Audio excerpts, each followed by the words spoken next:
The East India Company was created because the British got jealous and said, oh my gosh, the Spanish are making so much money out of the Americas.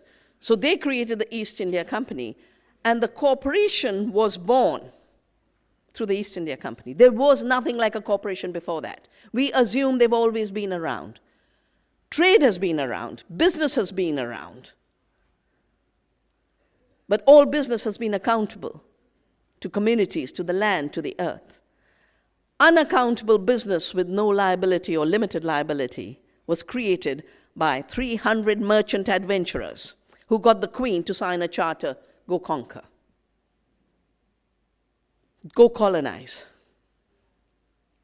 And if the civilizing mission in the Spanish conquest was religion, the civilizing mission for the British conquest was the new religion of making money. Just the fact that you could loot gave you the right to kill. And it gave you the right to not give back. The entire economics based on rent collection, where those who do nothing walk away with the gifts that the earth's work created, that nature's work creates, that people's work creates, and they assign to themselves the power of creation.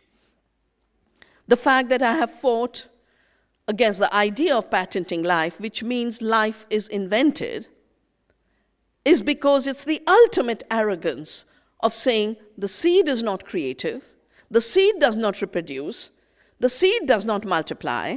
Farmers who bred the 200,000 rice varieties in India or the 1,000 corn varieties in the corn countries, that they don't have minds. They didn't breed. So when you shoot a gene blindly through genetic engineering, you then can have intellectual property on the seed and collect rents. At the time of colonialism, the rent collection was for land. And it was brutal. It was brutal because the land was not owned by indigenous cultures. We've never believed in private property. But we had title through nature of caring for the land. It was not a tradable title. It was not of property. But we worked the land. We cared for the land. And we had a right to the land. Very often, the customary rights were collective rights of collective duties to how we'll manage our water, the crops we'll grow so we don't harm each other. When the British came to India, they just grabbed the land. And then the peasants whose land it was now had to pay rent. It used to be called lagan. That's what created the poverty. That's what created the starvation. That's what created the famines.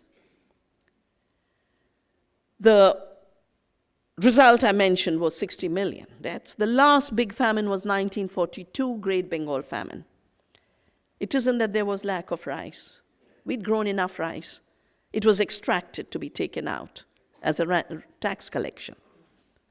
And more trade took place in the year of famine than before.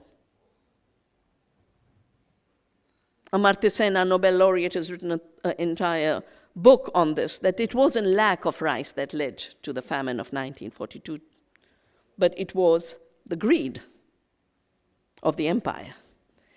And women came out and started an amazing movement called Tebhaga, and we need an equivalent everywhere in the world now, where they said, Jaan debo, dhaan debo na. We will give our lives, we will not give you our rice.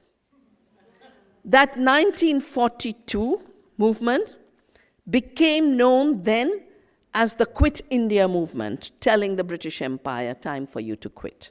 And eventually in 1947, they had to. It is time for us to tell the fossil fuel empire, the empire of the poison cartel,